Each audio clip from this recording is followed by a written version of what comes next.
Hello hi friends, ఎలా ఉన్నారు? నేను మీ Sagar zoology YouTube channel. Today we are going to discuss about second year BiPC నుంచి మనకి ఇమ్యూన్ సిస్టంలోని right a short notes on immunoglobulins నుంచి క్వశ్చన్స్ ఇవ్వడం జరుగుతుంది. సో ఆ క్వశ్చన్ మీరు ఎలా రాయాలో, అదేవిధంగా ఆన్సర్ అనేది ఏ విధంగా పాయింట్ వైజ్ రాయాలో నేను డయాగ్రమాటిక్గా రిప్రజెంట్ చేసి చెప్తున్నాను. కాబట్టి ఈ నోట్స్ మీరు నోట్ చేసుకోండి, ఓకేనా? So let us going to discuss about the topic name is short notes on immunoglobulins. ఓకేనా, short notes on immunoglobulins. So immunoglobulins అంటే ఏంటంటే ఇమ్యూనోగ్లోబులిన్స్ అంటే నథింగ్ బట్ యాంటీబాడీ అనమాట. సో ఇమ్యూనోగ్లోబులిన్స్ అంటే ఏంటి? యాంటీబాడీ అని పిలుస్తాము, ఓకేనా? యాంటీబాడీస్, ఓకేనా? సో యాంటీబాడీ అంటే ప్రతిదేహాలు అంటే మన ఇమ్యూన్ సెల్స్ అనేవి మన బాడీలో, అంటే మన ఇమ్యూన్ సిస్టమ్ నుంచి ప్రొడ్యూస్ అయ్యేటువంటి సెల్స్ ని మనం ఏమంటామంటే యాంటీబాడీ అంటాం.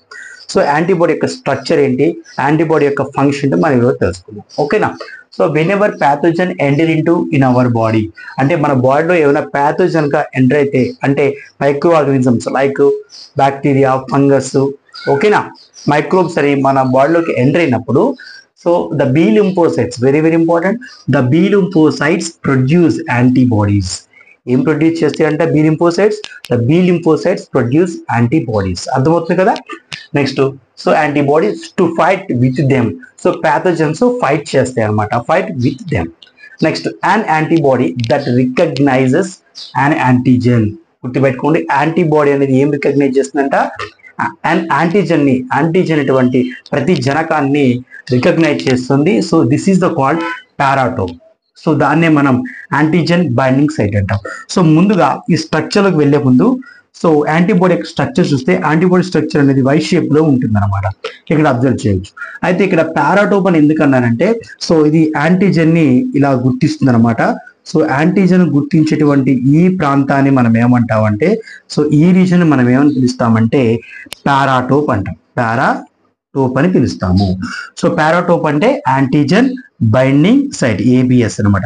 యాంటీజెన్ బైండింగ్ సైట్ అని పిలుస్తాం. అదేవిధంగా based on the mobility antibodies 2 types అనమాట.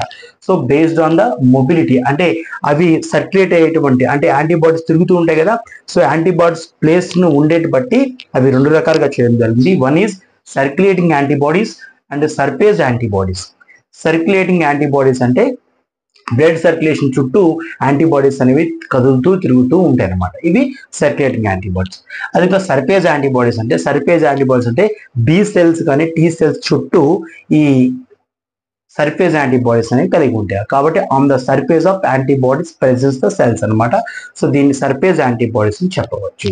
అదేవిధంగా స్ట్రక్చర్ చూద్దాం మీద. ఇప్పుడు స్ట్రక్చర్ చూస్తే ఇమ్యూనోగ్లోబులిన్స్ యొక్క స్ట్రక్చర్ చూస్తే, the structure of antibody was proposed by Rodney Porter. Very very important. So antibody యొక్క స్ట్రక్చర్ ని గుర్తించేటువంటి వ్యక్తి ఎవరంటే రోడ్నీ పోర్టర్. సో అది ఏ షేప్ లో ఉందని గుర్తించారంటే, ఇక్కడ చూడండి అమ్మా, it is a Y shaped structure. చూడండి, this is a Y shaped structure. So ఇది వై షేప్ లో కలిగి ఉన్నది structure with 4 polypeptide chains. Very very important, with 4 polypeptide chains. ఏంటి 4 పాలీపెప్టైడ్ చైన్స్ అంటే, సో విచ్ ఆర్ 2 ఐడెంటికల్, చూడండి ఇక్కడ మీకు కనిపిస్తున్నారా, 2 ఐడెంటికల్ హెవీ చైన్స్ కనిపిస్తాయి. సో చూడండి పెద్దగా కనిపిస్తుంది చూసారా, వీటిని మనం హెవీ చైన్స్ అంటాం. హెచ్ అని ఇండికేట్ చేయడం జరుగుతుంది. హెచ్ అంటే heavy chains, 2 heavy chains, 2 identical, 2 ఎదురెదురుగా సమానంగా ఉంటాయి ఐడెంటికల్ చైన్స్ అంటాం, 2 హెవీ చైన్స్. అదేవిధంగా 2 small identical light chains, 2 small light identical chains. ఇక్కడ నేను గ్రీన్ కలర్ వేసిన చూసారా, సో వీటిని మనం 2 ఐడెంటికల్ లైట్ చైన్స్ అని చెప్పవచ్చు. So 2 identical heavy chains and 2 small light chains అనమాట. So they are called representatively H2L2, అంటే 2 heavy chains and 2 light chains అన్నారు. కాబట్టి H2L2 అనేటువంటి రిప్రజెంటేటివ్ గా చేస్తాం అన్నమాట, గుర్తుపెట్టుకోండి. So they are 2 chains, the 2 chains are linked together with sulphide bonds. గుర్తుపెట్టుకోండి ఇక్కడ. So heavy chains, light chains, heavy chains, light chains. So heavy chains, light chains ని టుగెదర్ చేస్తూ డైసల్ఫైడ్ బాండ్స్ అనేవి కలిగి ఉంటాయి. డైసల్ఫైడ్ బాండ్స్ అనేవి కలిగి ఉంటాయి. సో దీన్ని మనం డైసల్ఫైడ్ బాండ్స్ అని చెప్పవచ్చు. చూడండి, 2 heavy chains and 2 light chains మనం sulphide bond. So sulphide bonds అనేవి కలిగి ఉంటాయి. And each antibody has 2 ends. So ఈ యాంటీబాడీ యొక్క చివరి కొన ప్రాంతాలు అనేవి 2 రకాలుగా ఉంటాయి. అదేంటంటే ఒకటి FAB, ఫ్రాగ్మెంట్ యాంటీజెన్ బైండింగ్ అనమాట. FAB అంటే ఇదనమాట.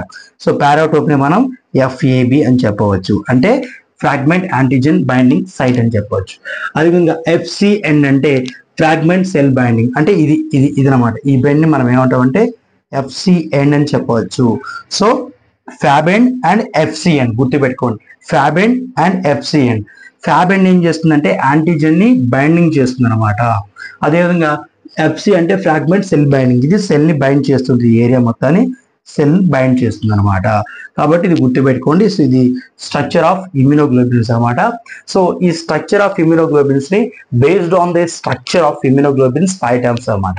సో 5 రకాలుగా చేశారు ఇమ్యునోగ్లోబులిన్స్. అవి ఏంటంటే IgD, immunoglobulin D, immunoglobulin E, immunoglobulin G, immunoglobulin A, immunoglobulin M. కాబట్టి D అంటే ఇక్కడ ఇవన్నీ D and E and G, these are the monomeric. ఇవన్నీ మోనోమరిక్ గా కలిగి ఉంటాయి. అంటే స్ట్రక్చర్ ఎలా ఉంటుందంటే ఇలా వై షేప్ లోనే కలిగి ఉంటాయి. అన్ని ఈ స్ట్రక్చర్స్ అన్ని వై షేప్ లోనే కలిగి ఉంటాయి. ఇక డైమరిక్ అంటే IgA, ఇమ్యునోగ్లోబిన్స్ ఎలా ఉంటాయి అంటే సో ఇలా ఈ విధంగా కలిగి ఉంటాయి అమ్మా. ఇక్కడ మీరు అబ్జర్వ్ చేయవచ్చు. సో ఇలా డైమరిక్ అనమాట. సో దీని డైమరిక్ అంటాం స్ట్రక్చర్. IgA అంటే వంటి స్ట్రక్చర్ డైమరిక్ స్ట్రక్చర్ అన్నమాట. సో మిగిలినటువంటి ఇంకోటి IgM, M అంటే పెంటామరిక్. సో పెంటామరిక్ ఎలా ఉంటుందంటే సో ఇక్కడ మీరు అబ్జర్వ్ చేస్తే పెంటా అంటే 5 కదా. సో 5 యాంటీబాడీస్ అనేవి ఇలా కలిగి ఉంటాయి అనమాట. కాబట్టి దీన్ని మనం ఏమంటామంటే పెంటామరిక్ అంటాం స్ట్రక్చర్. సో ఈ విధంగా పెంటామరిక్ చూడండి, 1 2 3 4 5. సో పెంటామరిక్ స్ట్రక్చర్ కలిగి ఉంటాయి. కాబట్టి దీన్ని మనం IgM అంటాం. సో ఈ 3 అనేవి మోనోమరిక్ అనమాట. సో మోనోమరిక్ ఏంటవి IgD, IgE, IgG. అదేవిధంగా ఇక్కడ IgA అంటే డైమరిక్, IgM అంటే పెంటామరిక్. సో ఇది IgM కదా. సో IgA చూస్తే ఈ విధంగా ఉంటుంది. So left and right side లో లింక్ అయి పెన వేసుకొని ఉంటాయి అనమాట. So the link together that is dimeric immunoglobulin A యొక్క స్ట్రక్చర్ మీరు అబ్జర్వ్ చేయవచ్చు. కాబట్టి IgD, EG అనేవి మోనోమరిక్, IgA అనేది డైమరిక్ అండ్ IgM అనేది పెంటామరిక్ స్ట్రక్చర్ ని మీరు అబ్జర్వ్ చేయవచ్చు అనమాట. కాబట్టి మీ స్ట్రక్చర్ కనుక మీరు వేసుకుంటే ఒకసారి మీరు దీన్ని స్క్రీన్ షాట్ తీసుకోండి ఒకసారి, ఓకేనా. కాబట్టి 2 heavy chains, 2 light chains and paratope, antigen binding site. So an antibody that recognizes an antigen, antibody అనేది that recognizes an antigen is called paratope అంటాం. సో దీన్నే మనం paratope అంటాం, nothing but antigen binding site అన్నమాట. So ఇందులో antibodies అనేవి 2 రకాలు, circulating antibodies and surface antibodies అన్నమాట. కాబట్టి ఈ వీడియో కనుక మీకు నచ్చినట్లయితే లైక్ చేయండి, షేర్ చేయండి, ముందుగా సబ్స్క్రైబ్ చేసుకోండి. Thank you.